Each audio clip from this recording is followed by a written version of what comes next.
I want you to write this down. This is very important. Repeat after me, memorize it, do whatever you need to do. Remember it, write it down. With obstacles come frustration. That's just a fact of life. If you have something you want to achieve and there's something in your way, anytime we encounter obstacles, we get frustrated. I want to delve deep into those specific obstacles that you wrote down. And I want to compartmentalize some of them because we all have different obstacles. Some of them are outside circumstances, some of them are with other people, but I want to narrow in on those obstacles that we set for ourselves. And it starts with what are called limiting beliefs.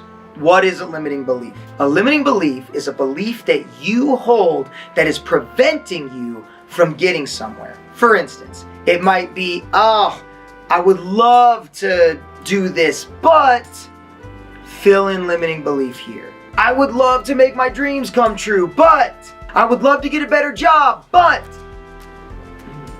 What are things that you believe about your life or your circumstance that you think is outside of your control, or you simply don't think you are capable of? I want you to take a second to start writing those down right now.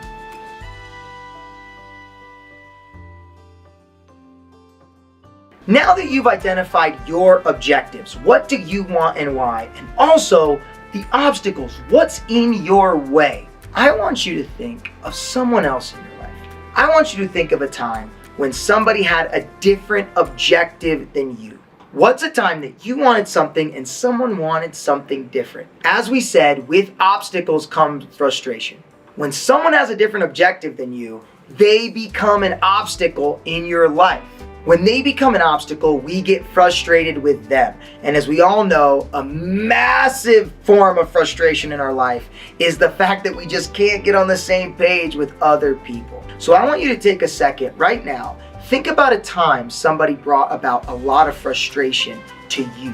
See if you can identify with their objective. What was it that they wanted?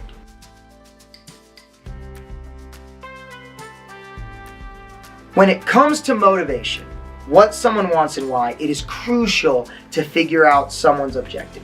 I was told all throughout my elementary school career that I had no motivation. The teachers would say, he's not motivated to work, he's not motivated to learn. But that wasn't the truth.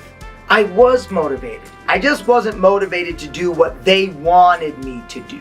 I used to do wild things, like I knew how far to put my head up to a lamp to make my temperature 101 degrees so I can tell my mom I was too sick for school. Then she said, I figured you out, you're going to school. So I went to school and I figured out how I could pop my shoulder in and out of socket to lie and say that I hurt myself and I needed to go home. After my mom caught onto that, she literally told the school nurse, you have to see him throw up in front of you before he's allowed to go home. I said, cool.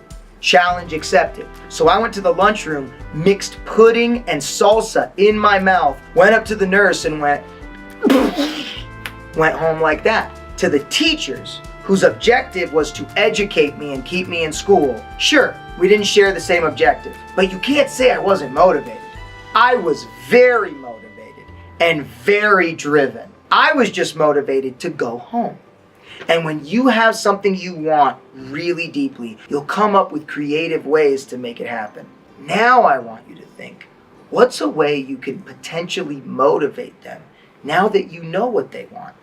Maybe there's a way you can both achieve your objectives together.